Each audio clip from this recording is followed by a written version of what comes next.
de uma palavra que estava registrada nas Escrituras, né? Então, toda manifestação do Espírito, primeiramente, ela é bíblica, né? E ela veio de forma poderosa. Você vai ver lá em Atos 2 o vento como símbolo do Espírito Santo, e você vai ver também o fogo, que tem uma polêmica muito grande com relação a essa questão do fogo. É bom lembrar que o fogo, irmãos, ele tem conotações diferentes na Bíblia. Perfeitamente. Certo? Isso aqui é uma questão hermenêutica que a gente precisa nos atentar. Quando a gente abre a Bíblia, por exemplo, em Zacarias 2:5, diz assim: eu serei um muro de fogo ao redor dela. Né? Falando da proteção de Deus, do zelo de Deus, do cuidado de Deus.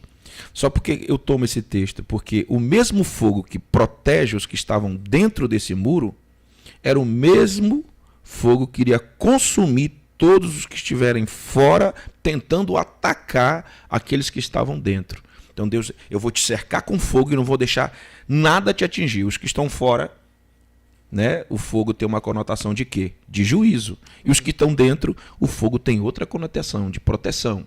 Isso é só para mostrar que a palavra fogo na Bíblia, ela, dependendo do contexto que ela é inserida, ela tem várias conotações. Tá? Pastor, só para acrescentar aí nesse ponto, se eu continuar a sua direção, e quando a expressão surge, ele vos batizará com o Espírito Santo e com fogo. Como entender esse contexto, né? Que acho que você vai entrar agora, né? Isso, perfeito. Desse batismo. Esse batismo tem um batismo com o Espírito Santo e com fogo no mesmo texto. E ele se segue dizendo da forma como vai ocorrer o juízo, né? Sobre a questão do trigo e tal, vai jogar um pro fogo, outro vai ser salvo e tal. Esse com fogo aí, alguns interpretam que esse com fogo é o próprio juízo. Como é que se aplica esse com fogo? É juízo ou é a manifestação de poder de fato, nesse texto? Perfeito. Então vamos lá. Bora tentar ser assim, bem didático. Eu vou tentar ser. Tá? A gente tem até... Então, a gente vai entender novamente que o fogo, ele tem uma conotação tanto positiva, né? Como também a gente pode dizer que tem uma conotação negativa, dependendo do contexto onde ele é colocado. Tá? Nós temos na Bíblia o fogo como... Bora colocar da forma positiva, tá? Nós temos na Bíblia o fogo como símbolo de purificação, como símbolo de santificação, como símbolo de prova. Temos o fogo também, numa forma mais negativa, por assim dizer, como símbolo de juízo, né? Temos tudo isso. Em Atos capítulo 2, que é a sua pergunta específica, nós temos ali línguas como de fogo, né? Repartidas como de fogo, né? Então, o fogo no dia do Pentecoste ali está relacionado, na verdade, ao símbolo do Espírito Santo. Então, pastor, o que significa? O fogo como símbolo do Espírito Santo, ele é a ação purificadora, né? Então, o fogo descendo ali. E o fogo como símbolo do Espírito Santo, irmãos, é muito rico. Olha só, Atos 2 vem o vento. O vento é o quê? É símbolo do Espírito Santo. Os que não são nascidos pelo Espírito, disse Jesus a Nicodemos, são como o vento. Não sabe nem de onde vem, nem para onde vai. Olha aí, símbolo do Espírito. E o fogo? Fogo em Atos 2 também é símbolo do Espírito Santo. E ele está carregado de significado, né?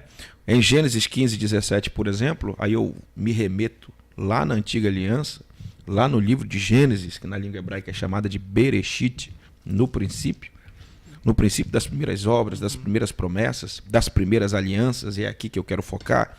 Uma das primeiras alianças que Deus fez foi com quem? Foi com Abraão. E lá em Gênesis 15:17 diz que na experiência de Abraão, o fogo entre os sacrifícios era a confirmação do quê? Da aliança.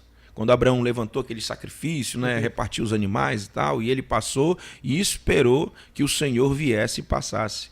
E Deus, então, mandou uma coluna de fogo, fumaça, passaram ali, Dando o quê? Dando a confirmação da aliança de Deus com Abraão. Lá na inauguração do tabernáculo, o fogo, ele veio do céu e acendeu, né, o altar, confirmando também aquela obra, né, confirmando ali a presença dele no tabernáculo, né? No Monte Carmelo desceu o fogo e a gente pensa, foi juízo. Não foi juízo não, irmão. No Monte Carmelo, o fogo desceu e aceitou o sacrifício de Elias, confirmando para Elias a sua oração e mostrando para o povo que só ele é Deus. Tanto é que o culto no Carmelo terminou, sim, todo mundo gritando, só o Senhor é Deus, né? Em 2 Crônicas 7:1, o fogo que desceu na inauguração do templo confirmava a oração também e a obra de Salomão, que foi o templo que foi inaugurado. Então, esse fogo vinha confirmando as promessas de Deus, vinha confirmando a aliança de Deus com aqueles quase 120 que estavam no cenáculo a princípio, veio como símbolo do Espírito Santo.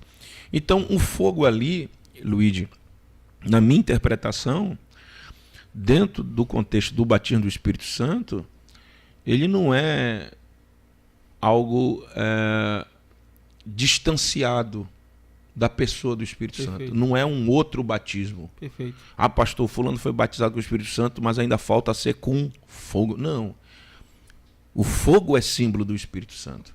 O texto que eu me refiro lá sobre a questão do batismo com fogo, Mateus 3, quando João Batista aparece falando, né? Certo. Ele diz assim, e também agora está posto o machado à raiz das árvores, toda árvore, pois que não produz bom fruto, cortada e lançada no fogo. E eu, em verdade, vos batizo com água para arrependimento, mas aquele que vem após mim é mais poderoso do que eu, cujas alparcas não sou digno de levar. Certo. Ele vos batizará com o Espírito Santo e com fogo. Uhum. E aí tem, pelo menos numa teologia pentecostal, isso é interpretado, esse batismo com o Espírito Santo e com fogo, como esse batismo aí.